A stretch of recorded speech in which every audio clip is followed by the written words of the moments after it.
औलाद वालों, ये मत समझ कर मांगना कि मैं ताकत वाला हूँ, और ये मत समझ कर मांगना मेरे जवान कि मैं पढ़ा लिखा हूँ, और ये मत समझ कर मांगना कि मैं बड़ा हूँ। और जितने बड़े बैठे हुए हैं वो भी याद रखें कि ये मत समझ कर मांगना कि मैं दीन वाला हूँ, और ये मत समझ कर मांगना कि मैं पढ़ाई वाला हूँ, और ये मत समझ कर मांगना खुदा के सामने, आप ये मत समझ कर फैलाना कि मैं प्रधान हूँ, मैं जमीन वाला हूँ, मैं इज्जत वाला हूँ, बल्कि ये समझ कर मांगना कि मैं जलील हूँ, वो इज्जत वाला हूँ, मैं गुलाम हूँ, वो ये समझ अपने आप को छोटा समझ कर मांगना। अल्लाह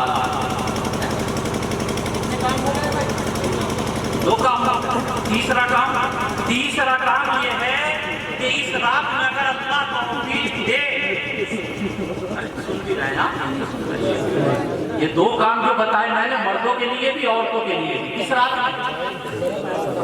शब रात कब आएगी? 4-5 दिन बाद, 4-5 को 9 कर लो, क्या करो, इनको समझाओ, मुझे पता नहीं है। एक फकीर को ये मालूम होता है कि मस्जिद में चंदा मांगना है तो नमाज कब है, और इस उम्मत को ये मालूम नहीं है कि जिस रात में दुआ कबूल होती है वो रात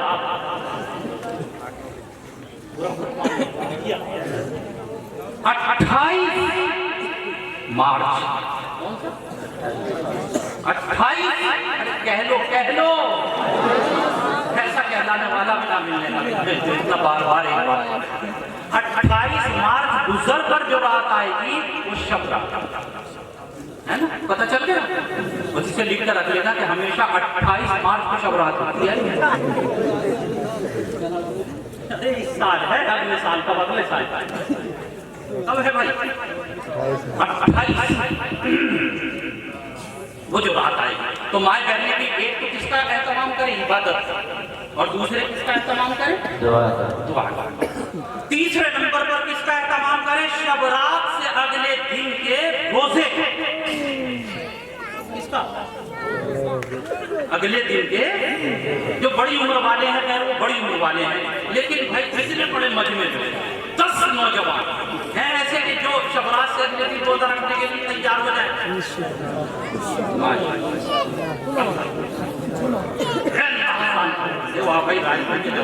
तुमने दिल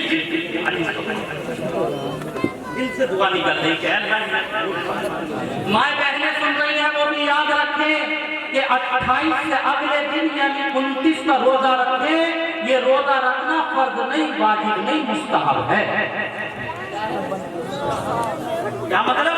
अगर कोई रखे बहुत अच्छा, और अगर नहीं रखेगा तो उसे आप बुरा भला। कितने अमल हो गए? चौथा अमल ये है कि अल्लाह तबारक व तआला तौफीक दे तो इस रात के अंदर कब्रिस्तान जाना। क्या करने के लिए? इबरत करने के लिए और सवाब पहुंचाना। इबरत क्या? एक दिन लौटकर हमें भी, और जो अपने बुजुर्ग हैं, अपने बड़े हैं, उनके लिए ये बात कि हम उनके लिए दुआ करें, इसाले सवाब करें। इसाले सवाब कैसे करें? अरे इसाले सवाब कैसे करोगे ये ना बताओ। कैसे जान? और बावजूद जाकर आऊज़ु बिल्लाह बिस्मिल्लाह, उसके बाद कम अज कम 3 मरतबा कुल हुवल्लाह। कितनी मरतबा? और अगर कोई बुल्ला ये कहे ना कि ये जो बातें कह के गया ये कमजोर है, तो भी कुछ देर में पढ़ के लाइए मेरे पास, मैं देखूंगा कि उसके पास हदीस की रोशनी में बता रहा हूँ कि ये जो है कब्रिस्तान। लेकिन अल्लाह के नबी अलैहिस्सलातु व तस्लीम अपनी पूरी हयात में कितनी मरतबा गए भाई कब्रिस्तान? अगर एक मरतबा कोई चला गया पूरी जिंदगी में तो सुन्नत अदा। और जाना कहने के लिए है इबरत के लिए, और इसाले सवाब क्या है? औज़ु बिल्लाह पढ़ना, बिस्मिल्लाह, बावजूद जाना, और 3 मरतबा اور پھر آپ کے یاد کچھ اور وہ پڑھنا، اور وہ پڑھنے کے بعد میں دل میں یہ ارادہ کر لینا، اور اچھا یہ ہے زبان سے بھی کہہ دینا کہ یا اللہ یہ جو ہم نے پڑھا ہے اس کا ثواب تاجدار مدینہ صلی اللہ علیہ وسلم سے لے کر اب تک جتنے بھی مسلمان مرد عورتیں اس دنیا سے جا چکے ہیں سب کی روحوں کو اس کا ثواب پہنچا دے، آمین یا رب العالمین۔ سارے ثواب ہو گئے، کتنے کام ہو گئے؟ وہ ٹکڑا سا آگے کیا فرمایا؟ یہ فرمایا کریم یحب الکرم، اللہ تعالیٰ فیاضی کو پسند فرماتے ہیں۔ کیا فرمایا؟ جواد یا جواد یحب الجود، اللہ تعالیٰ سخی سخاوت کو پسند کرتا ہے، ایمان والا سخی ہوتا ہے، فیاض ہوتا ہے، بخیل نہیں ہوتا۔ آیا نا حدیث میں لا يدخل الجنت قط، بخیل آدمی جنت میں نہیں جاتا۔ ہم نے ایک کتاب پڑھی تھی جب چھوٹے سے تھے، اس کا ایک شعر یاد رہ گیا، کیا شعر کہا تھا انہوں نے؟ بخیل گرچہ باشد زاہد بحر و بر، بہشتی نہ باشد بحکم خبر، کہ بخیل اگر دنیا کا سب سے بڑا عبادت گزار بن جائے، زاہد بن جائے، پھر بھی جنت میں نہیں جائے گا، یہی ہمیں بتایا۔ ایمان والا کیا نہیں ہوتا ہے؟ بخیل کیا ہوتا ہے؟ سخی۔ سخی کسے کہتے ہیں، بخیل کسے کہتے ہیں، یہ نہ بتاؤں؟ پہلے تو یہ بتاؤں ہمارے یہاں کسے کہتے ہیں؟ ہمارے یہاں کہتے ہیں بخیل اور سخی۔ ایک آدمی زکات دے یا نہ دے،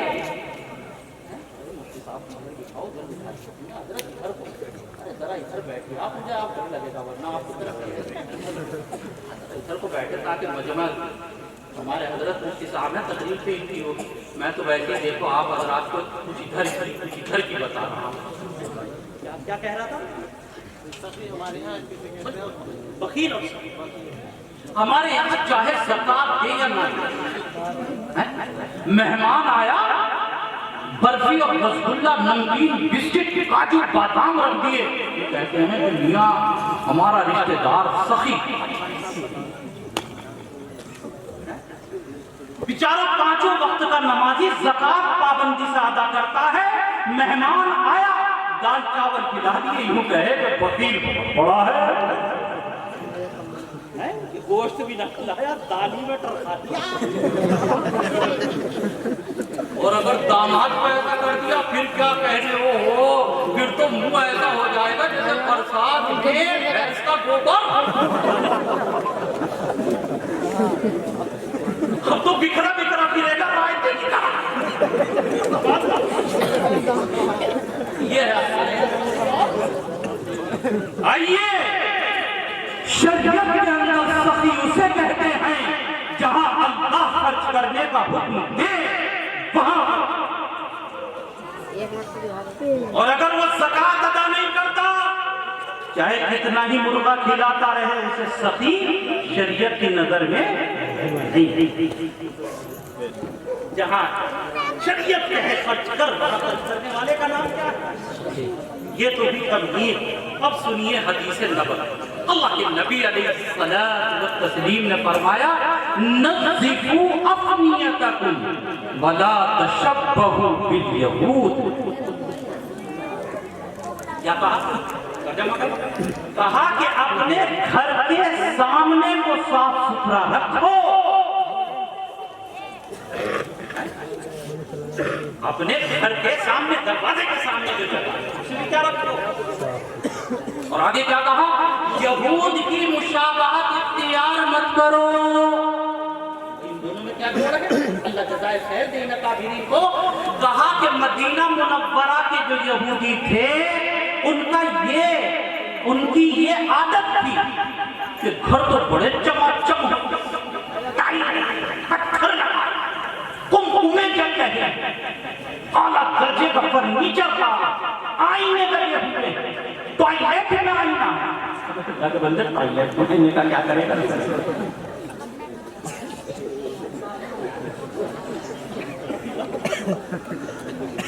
एक साहब ने मुझे कहा कि अपने घर पे रोका हुआ था, मैंने कहा भाई इस्तिंजा करूंगा कि हजरत ये क्या खाना, वहां जाके देखा कि इधर भी पीछे भी तीन तरफ आईना लगा हुआ।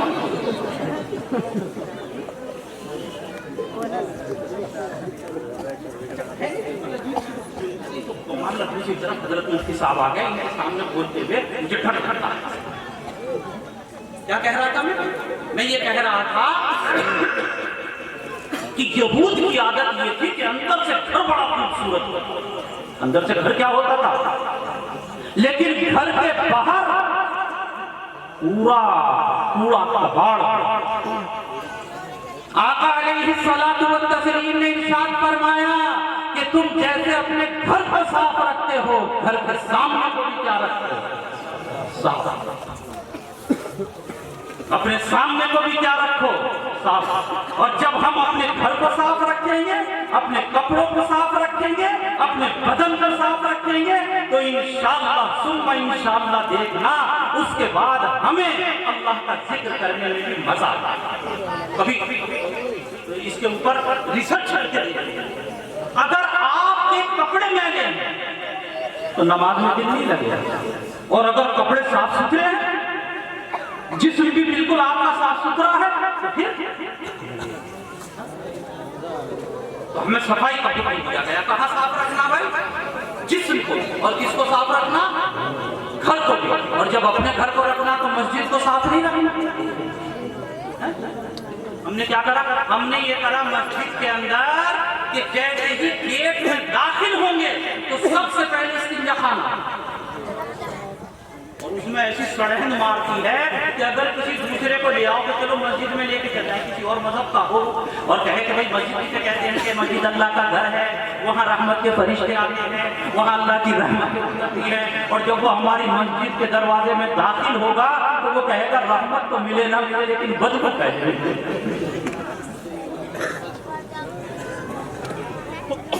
याद रखो, खूबसूरत जानते हो किसे कहते हैं? तो ये भी बता। अरे खूबसूरत जानते हो किसे कहते हैं? खूबसूरत जानते हो? अरे मैं बताऊं, याद रखो, खूबसूरत मर्द वो कहलाता है जिसको खुशबू का शौक। मौलाना कैसी बात की? आइए देखिए, मेरे मदीना वाले सल्लल्लाहु अलैहि वसल्लम से ज्यादा इस कायनात के अंदर न कोई खूबसूरत हुआ और न कोई खूबसूरत आएगा। एक सहाबी रसूल है, वो कहते हैं कि 14वीं रात का चांद अपने शबाब पर था और मेरे मुस्तफा सल्लल्लाहु अलैहि वसल्लम लाल रंग का जोड़ा पहने हुए लेटे हुए थे, और चांद की चांदनी आपके जिस्म का बोसा दे रही थी। मैं कभी आपको देखता और कभी चांद को देखता, आखिर मैंने ये फैसला किया कि 14वीं रात के चांद से भी ज्यादा अगर कोई खूबसूरत है तो मेरे कमली वाले इतने खूबसूरत। इसके बावजूद आपको खुशबू सबसे क्या थी ज्यादा? पता चला खूबसूरत होता है उसे खुशबू। हमने समझा अब हमारे यहाँ हिंदुस्तान में खूबसूरती का मयार अलग है, जिसका रंग गोरा वो खूबसूरत है, चाहे नाक इसकी इतनी मोटी है, गाल अंदर को जा रही है, कुछ भी हो, बस यहाँ रंग खूबसूरत। ये हिंदुस्तान का नहीं, इसका नाम ईमान वाली इस्लाम। मैंने बताया कि खूबसूरत होता है उसकी पहचान नहीं है, उसे खुशबू पसंद। आप जुमे के दिन खुशबू इस्तेमाल करेंगे इंशाअल्लाह। शब रात आ रही है, अच्छे कपड़े जो आपके पास में साफ सुथरे कपड़े हो खुशबू इस्तेमाल करें, और फिर अपने घर में मुसल्ला बिछाकर वहां नमाज पढ़ेंगे इंशाअल्लाह। अल्हम्दुलिल्लाह अल्हम्दुलिल्लाह। ऐसे ही जब नमाज पढ़ने के लिए मस्जिद में आए तो जो आपके पास अच्छे कपड़े हों उन्हें पहन कर आए। ये नहीं कि अच्छे कपड़े तो उतार दिए, जो पहले थे कपड़े वो पहने और आप आ गए।